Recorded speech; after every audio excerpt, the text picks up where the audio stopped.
Dan Dewan Rakyat dimaklumkan Malaysia kekal di tangga ke-36 daripada 132 negara dalam Global Innovation Index GII 2023. Laporan penuh bersama Fauzura Yusof. Silakan. Malaysia berada pada kedudukan kedua sebagai negara paling berinovatif selepas China dalam kalangan 36 negara kumpulan berpendapatan sederhana atasan. Demikian menurut laporan Global Innovation Index GII 2023. Menteri Sains Teknologi dan Inovasi Chahli Kang memaklumkan dalam kalangan negara ASEAN pula, Malaysia kekal berada di tempat kedua selepas Singapura. Meski Malaysia kekal di kedudukan ke-36 daripada 132 negara, skor GII meningkat kepada 40.9 berbanding tahun sebelumnya.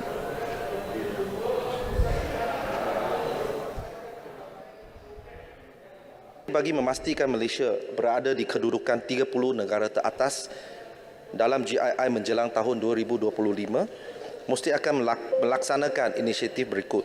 Yang pertama, mempergiatkan usaha-usaha pengkomersialan dengan pengukuhan dan pelaksanaan dasar pengkomersialan harta intelek dan reka cipta dibiayai kerajaan 2021 hingga 2025. Menggalakkan lagi banyak penglibatan pihak swasta dalam RDICNE, R&D dan innovation, commercialization dan juga ekosistem. Bagi meningkatkan business expenditure on R&D, BERT, melalui pelaksanaan Malaysia Science Endowment, MSE. Jelas Kang, peningkatan prestasi Malaysia didorong pelbagai inisiatif, antaranya penubuhan jawatan kuasa interagensi, pemantauan daya sains GII serta bengkel penyelarasan input inisiatif GII. Selain membangunkan sistem model data GII bagi menyediakan analisis terperinci mengenai metodologi GII. Sementara itu juga, 8.15 juta nombor telefon dikitar semula setakat ini. Menteri Komunikasi dan Digital Fahmi Fadzil berkata, jumlah itu direkodkan daripada 49.4 juta nombor telefon yang aktif.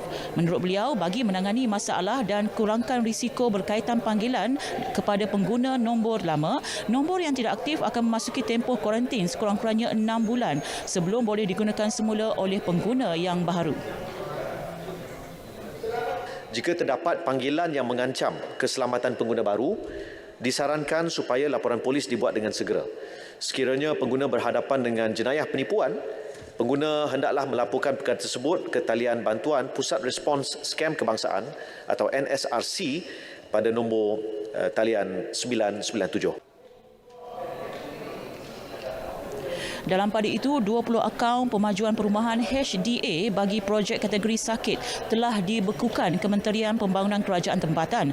Tindakan itu selepas siasatan dilakukan terhadap pemaju yang mengabaikan tanggungjawab sekaligus menjejaskan kepentingan pembeli. Akta 118 dan peraturan-peraturannya telah menggariskan dengan jelas berkaitan HDA dan laporan kewangan yang bertujuan untuk mengurangkan risiko projek menjadi sakit dan terbengkalai. Selain itu, pemaju juga boleh dikompaun sehingga maksimum RM50,000 sekiranya gagal melaksanakan kewajipan sebagaimana peruntukan di dalam Akta 118 dan peraturan-peraturannya. Sebanyak 284 kompaun telah dikeluarkan bagi kesalahan di bawah Seksyen 7(E) pada tahun 2022 dan 2023. Tambahnya, bagi memastikan peruntukan berkaitan HDA dipatuhi, pihaknya melakukan pemantauan serta semakan laporan kemajuan keuangan yang dikemukakan pemaju termasuk audit berterusan.